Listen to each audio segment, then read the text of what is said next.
어느 대학의 졸업식장에서 학생들이 차례로 졸업장을 받고 있었습니다. 학생들은 순서에 따라 이 총장에게 졸업장을 받으며 축하를 받고 있었습니다.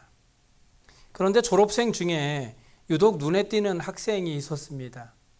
그 학생은 한 손을 호주머니에 넣고 껄렁껄렁하게 걸어 나오더니 총장이 주는 졸업장을 한 손으로 받고 총장에게 악수도 하지 않고 지나가는 것이었습니다.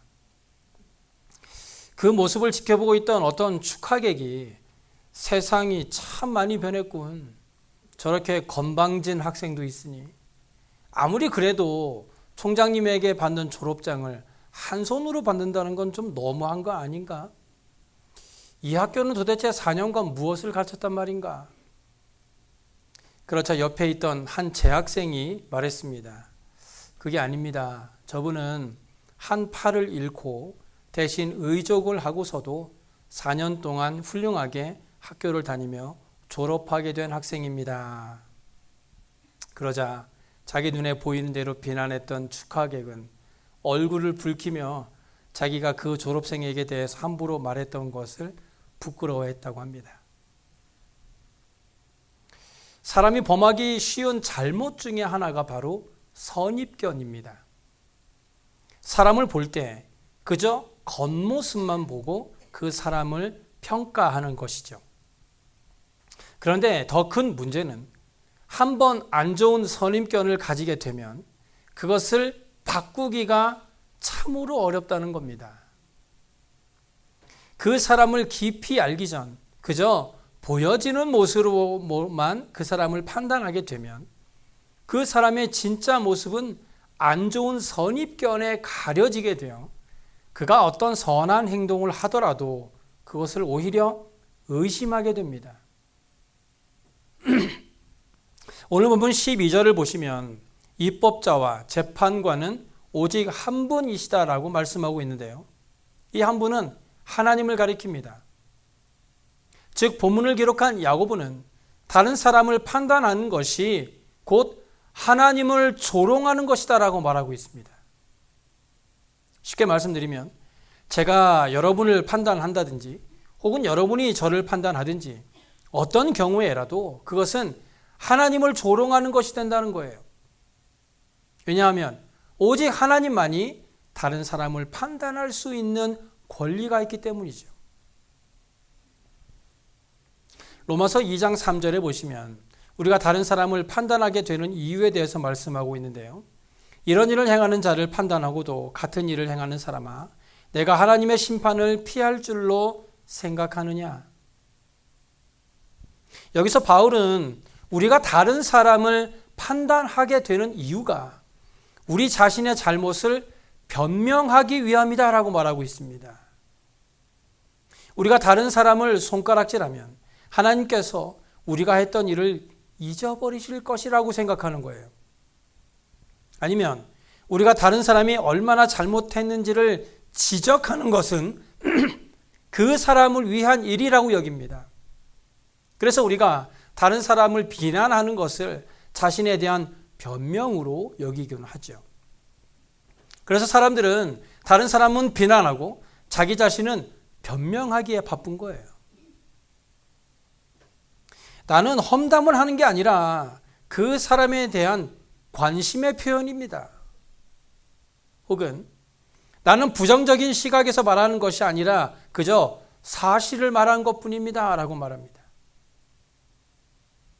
그런데 사실 그런 생각은 우리가 다른 사람을 판단함으로써 자기 자신의 자존심은 세울 수 있다고 생각하기 때문이에요. 잠언 26장 22절에 남의 말 하기를 좋아하는 자의 말은 별식과 같아서 뱃속 깊은 데로 내려간다라고 말하고 있어요. 다른 사람을 판단하는 것은 우리가 아주 좋은 음식을 먹는 것과 같다는 거예요. 왜 그렇습니까? 누군가 다른 사람의 험담을 할 때 우리 두 귀는 귀를 쫑긋 세웁니다. 왜냐하면 험담이나 비방에는 호기심을 사로잡는 어떤 능력이 숨겨져 있기 때문이에요. 궁금하죠? 왜 그런가? 그런데 사실 이런 것은 분명 다른 사람을 판단하는 죄로서 그리스도인의 삶에서 중요하게 다뤄져야 하는 심각한 죄라고 성경은 말씀해 줍니다. 다른 사람을 깎아내리고 비난하고 판단하는 것은 자기 의를 내세우는 태도입니다. 그래서 예수님께서는 다른 어떤 죄보다도 그것을 더 강렬하게 정죄하셨습니다. 그리스도인들이 범하는 잘못된 판단의 모습은 이렇게 옵니다. 당신은 그 친구가 지금 무슨 일을 하고 있는지 알고 계십니까? 로 시작된 험담은 제가 이렇게 말씀드리는 것은 우리가 함께 이것을 위해 그리고 그분을 위해 기도하자라는 것으로 포장하게 되죠. 마치 기도 부탁을 하는 것처럼 해서 다른 사람의 험담을 늘어놓는 것입니다. 그러면서 손가락질을 하죠. 그런데 험담하는 손가락질을 잘 보세요. 하나는 상대를 향하고 있고 하나는 하나님을 향하고 나머지 세 개는 자신을 향하고 있어요.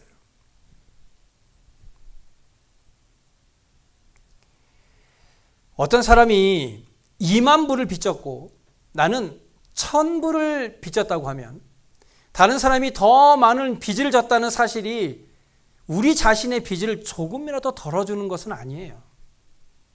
우리는 적어도 나는 그 사람보다는 낫다고 생각하죠. 하지만 결국 나도 빚쟁이라는 사실은 변하지 않습니다. 그래서 야고보는 본문에서 우리가 다른 사람을 판단해서는 안 되는 이유를 3가지로 말씀하고 있어요. 첫째는요, 그것이 그리스도인의 모습이 아니기 때문입니다. 본문 11절이죠. 형제들아 서로 비방하지 말라. 형제를 비방하는 자나 형제를 판단하는 자는 곧 율법을 비방하고 율법을 판단하는 것이라. 우리가 서로를 판단하지 말아야 할 첫 번째 이유는 우리 모두가 한 가족의 일원이기 때문이에요. 우리가 한 가족이기 때문입니다. 우리는 주 안에서 한 형제들입니다. 다른 그리스도인들이 넘어지거나 죄를 범하거나 혹은 어려운 때를 보낼 때 우리가 좋아해서는 안 되는 이유는 그들이 바로 우리의 가족이기 때문이죠. 그럴 때 우리는 오히려 그들에게 관심을 가져줘야 합니다. 가족이 아픈데 웃는 사람이 있습니까? 여기 보시면 비방이라는 말이 나오는데요. 이 비방이라는 말은 원래 마귀라는 말과 같은 단어입니다. 마귀라는 단어의 의미가 바로 비방자라는 뜻입니다. 그래서 우리가 형제를 비판하게 되면 마귀와 비슷해지는 거예요. 우리가 다른 사람을 향해 어떤 것이든 비판이나 판단이나 험담을 하면 우리는 그를 향해 마귀의 일을 하고 있는 것과 같은 거예요. 요한복음 8장 44절에 그는 처음부터 살인자요 진리가 그 속에 없으므로 진리에 서지 못하고 거짓을 말할 때마다 제 것으로 말하나니 이는 그가 거짓말쟁이요 거짓의 아비가 되었다라고 말씀하고 있는 것을 우리는 기억해야 합니다. 우리가 다른 사람을 판단해서는 안 되는 두 번째 이유는 그것은 사랑이 아니기 때문입니다. 본문 11절에 형제를 비방하는 자나 형제를 판단하는 자는 곧 율법을 비방하고 율법을 판단하는 것이라고 말하죠. 지금 야고보는 내가 당신을 판단할 때마다 나는 율법을 범하고 있다라고 말하고 있는 겁니다. 야고보서 2장 8절과 9절을 보시면 너희가 만일 성경에 기록된 대로 내 이웃 사랑하기를 내 몸과 같이 하라 하신 최고의 법을 지키면 잘하는 것이거니와 만일 너희가 사람을 차별하여 대하면 죄를 짓는 것이니 율법이 너희를 범법자로 정죄한다고 말합니다. 여기서 야고보는 당신이 이 최고의 법을 지키면 잘하는 것입니다. 그러면서 우리가 사람을 차별하여 대한다면 그것이 바로 죄를 짓는 것이다라고 말하고 있어요. 우리가 아무렇지 않게 했던 행동이나 말들이 하나님 앞에 죄를 짓고 있었다는 겁니다. 몰랐을 때는 몰랐다고 핑계나 할 수 있지. 이제는 알았으니 핑계할 수도 없습니다. 세 번째로 우리가 다른 사람을 판단해서는 안 되는 이유는 그것이 정당한 일이 아니기 때문입니다. 본문 12절에 입법자와 재판관은 오직 한 분이시다라고 말하고 있는데 그분이 바로 하나님을 가리키고 있죠. 오직 하나님만이 판단할 권리를 가지고 있다는 거예요. 그러므로 사람들을 판단하는 것은 우리의 일이 아닙니다. It's not my job. 우리 모두가 가지고 있는 단점 중에 하나는요, 단 한 가지 실수로 사람을 평가하는 경향이 있다는 거예요. 어떤 사람이 어떤 한 가지 실수를 하게 되면 우리는 그 사람의 전부가 마치 그런 것인 양 평가절하하고 말입니다. 자신에 대해서는 누구나 실수를 할 수 있다라고 말하지만 다른 사람에 대해서는 그 실수로 인해서 그 사람을 그냥 그런 사람으로 만들어버리고 말죠. 그런데 놀라운 사실은요, 대부분의 사람들은 다른 사람들에게서 나타나는 자신의 약점에 대해서 아주 민감하게 반응을 한다는 거예요. 다시 말씀드려서 어떤 사람이 다른 사람의 어떤 모습에 대해서 유독 지나치게 예민하게 반응하는 것은 그 모습이 바로 자신의 약점이기 때문에 그런 반응을 보인다는 겁니다. 그래서 대개 우리가 보고 있는 것은 우리 자신의 모습을 거울로 보고 있는 것과 같은 것입니다. 다른 사람을 판단하지 말라라는 말은 본문뿐만 아니라 성경의 다른 곳에서 7번씩이나 말씀하고 있습니다. 그만큼 다른 사람을 판단하고 정죄하는 일에 대해 성경은 경고하고 있다는 것이죠. 로마서 2장 1절부터 3절을 보시면 그러므로 남을 판단하는 사람아 누구를 막론하고 내가 핑계하지 못할 것은 남을 판단하는 것으로 내가 너를 정죄함이니 판단하는 내가 같은 일을 행함이니라. 이런 일을 행하는 자에게 하나님의 심판이 진리대로 되는 줄 우리가 아노라. 이런 일을 행하는 자를 판단하고도 같은 일을 행하는 사람아 내가 하나님의 심판을 피할 줄로 생각하느냐. 우리가 다른 사람을 판단하지 못하는 이유는 나도 똑같은 죄를 범하고 있기 때문입니다. 그런 실수를 나도 범할 수 있다는 거예요.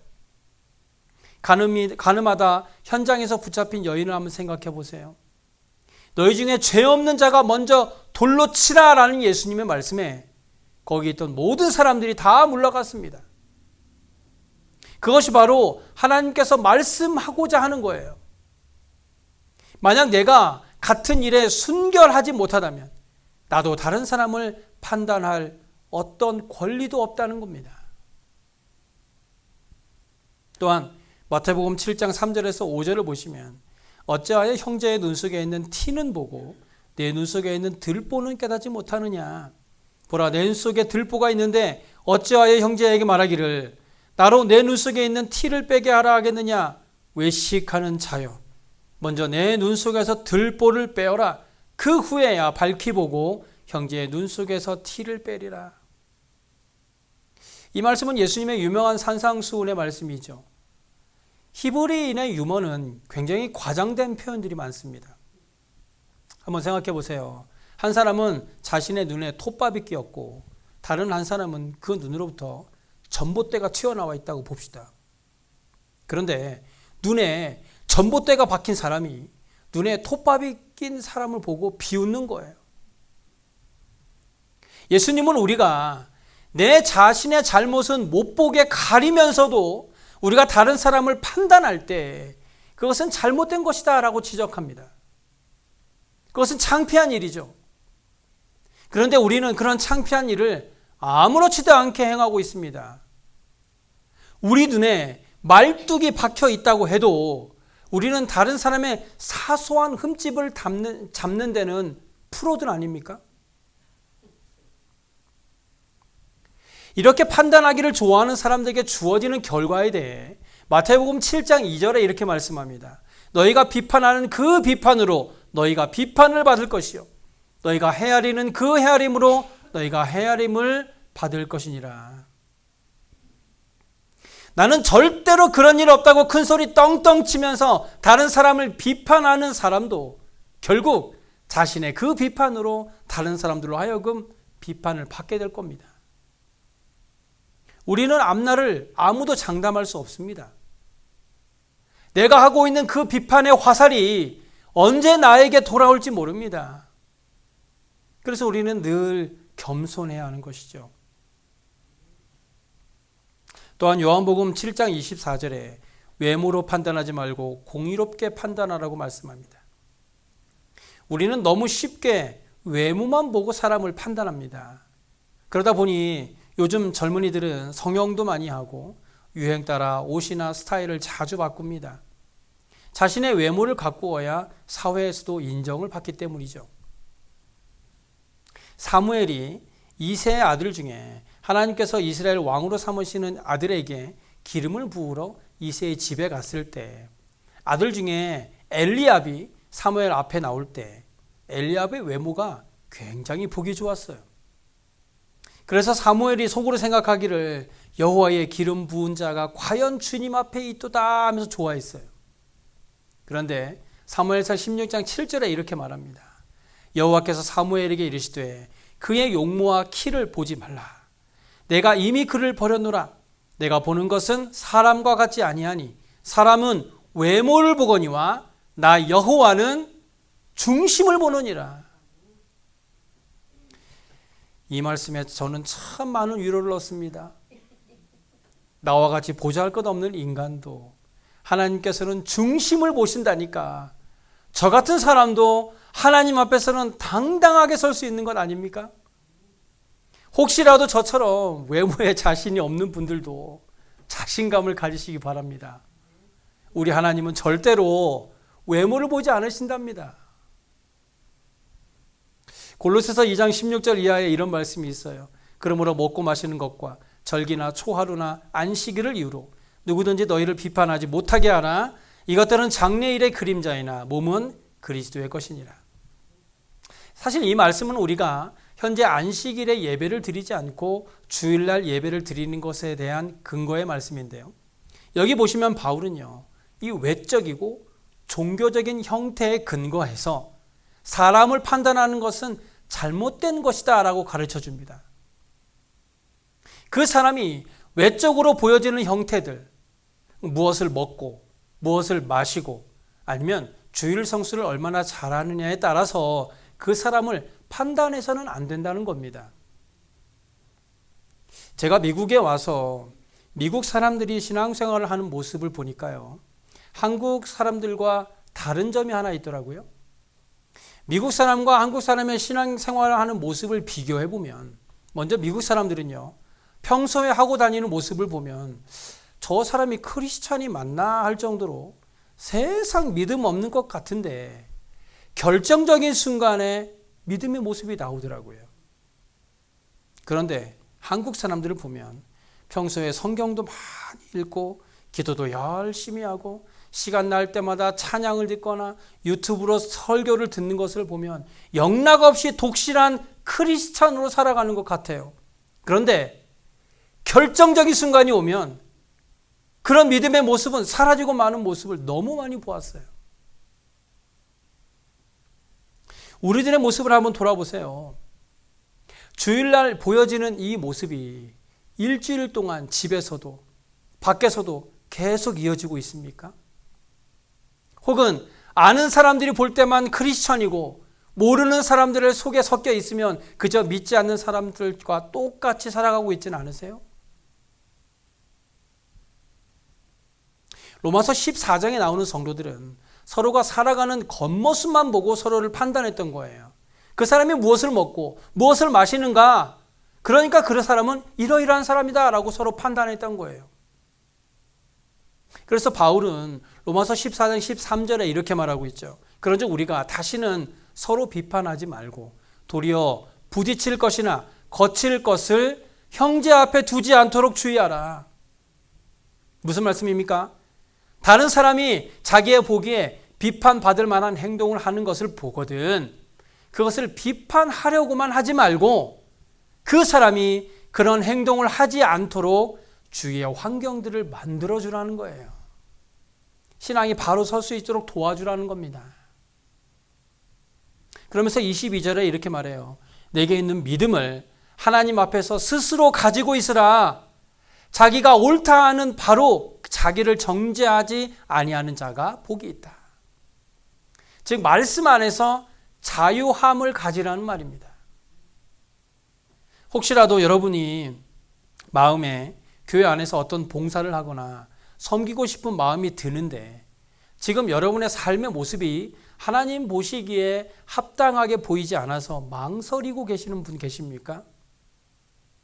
내가 이렇게 부족한 사람인데 감히 하나님의 일을 한다는 것이 합당할까? 하지만 여러분에게 있는 믿음을 하나님 앞에서 스스로 가지시기 바랍니다. 여러분의 믿음을 하나님 앞에 당당하게 보이라는 말입니다. 사람은 여러분을 정죄할지 모르지만 하나님은 여러분을 정죄하지 않습니다. 오히려 하나님은 여러분의 그런 용기를 통해 여러분의 변화시킬 줄로 믿습니다. 중요한 것은 하나님과 관계를 계속해서 잘 유지하는 거예요. 겉으로 아무리 믿음이 있는 척하면 뭐합니까? 우리의 진짜의 삶이 믿음이 하나도 없는 삶인데. 하지만 여기서 바울이 강조하고 있는 것은 우리의 행동으로 인해서 다른 사람의 걸림돌이 되어서는 안 된다는 거예요. 나의 행동으로 인해서 어떤 사람이 시험을 받게 된다면 그것이야말로 하나님 앞에 죄를 짓는 것이 된다는 겁니다. 우리는 말씀 안에서 자유함을 누리되 그 자유를 너무 남용해서는 안 돼요. 자유함을 누리라고 해서 내 행동으로 인해서 다른 사람이 시험에 들게 하는 것은 나로 인해 하나님의 영광을 가리는 일이 되고 마는 것입니다. 마지막으로 오늘 본문 11절을 보시면 형제들아 서로 비방하지 말라. 형제를 비방하는 자나 형제를 판단하는 자는 곧 율법을 비방하고 율법을 판단하는 것이라. 내가 만일 율법을 판단하면 율법의 준행자가 아니요 재판관이라고 말씀합니다. 성경에 이미 그렇게 하지 말라라고 했음에도 불구하고 그것을 준행하지 않고 제 마음대로 누군가를 판단했다면 그것은 자기 자신이 성경보다 더 중요하다고 말하는 것과 같습니다. 즉 자기 스스로 성경을 만드는 것과 같은 것이죠. 내가 모든 일의 창조자이고 재판장이다라고 주장하는 것입니다. 그래서 에베소서 4장 29절에 무릇 더러운 말은 너희 입 밖에도 내지 말고 오직 덕을 세우는 데 소용되는 대로 선한 말을 하여 듣는 자들에게 은혜를 끼치게 하라 하고 말씀하고 있는 것입니다. 그리스도인들은 비판하는 사람들이 아니라 격려하는 사람들입니다. 우리는 잔소리보다는 격려를 필요로 하는 사람들입니다. 잔소리를 좋아하는 사람은 아무도 없겠죠. 그런데 나도 듣기 싫은 잔소리를 다른 사람한테 한다는 것은 좀 이상하지 않으세요? 저도 칭찬에 좀 약한 편입니다. 그래서 어떤 분은 제가 칭찬을 잘 안 해줘서 서운하다고 말하시는 분들도 계세요. 앞으로 저도 칭찬을 좀 잘 하도록 노력해 보려고 합니다. 10개 중에 9개 잘못을 지적하기보다는 한 가지 잘한 것을 칭찬하는 것이 더 낫겠죠. 마태복음 7장 1절과 2절에 이런 말씀이 있어요. 비판을 받지 아니하려거든 비판하지 말라. 너희가 비판하는 그 비판으로 너희가 비판을 받을 것이요 너희가 헤아리는 그 헤아림으로 너희가 헤아림을 받을 것이라. 정작 문제는 내 자신에게 있습니다. 우리가 다른 사람을 판단하는 그대로 우리도 판단을 받게 될 겁니다. 무엇을 심든지 심은 대로 거둔다는 것이 이 세상의 이치 아닙니까? 예수님은 마태복음 5장 7절에 긍휼히 여기는 자는 복이 있나니 그들이 긍휼히 여김을 받을 것이라고 말씀하셨어요. 우리가 다른 사람을 긍휼히 여겨야 하는 이유는 우리도 하나님으로부터 그렇게 긍휼히 여김을 받았기 때문입니다. 우리가 그들을 용납하고 이해하고 사랑해야 하는 이유는 바로 하나님이 우리를 그렇게 대해 주셨기 때문이에요. 만약 우리가 행한 대로 되었다면 아무도 이 자리에 있을 사람 아무도 없습니다. 우리는 뻔뻔스럽게도 이런 하나님의 은혜를 이용하죠. 나는 하나님으로부터 이렇게 큰 은혜를 받았는데 우리가 하나님으로부터 받은 은혜는 당연한 것이고 우리가 이웃에게 행해야 하는 긍휼은 전혀 다른 것이라고 말합니다. 비판보다는 긍휼로 행하시기 바랍니다. 하나님으로부터 긍휼을 입은 사람이라면 우리의 더러운 모든 죄를 용서하신 하나님의 사랑과 긍휼을 아는 사람이라면 이제는 비판보다는 그 하나님의 사랑으로 우리도 긍휼히 여길 수 있는 삶이 되어서 우리의 삶이 긍휼과 사랑으로 늘 감사가 가득 흘러 넘치는 복된 삶이 되시길 간절히 소원합니다. 기도하겠습니다.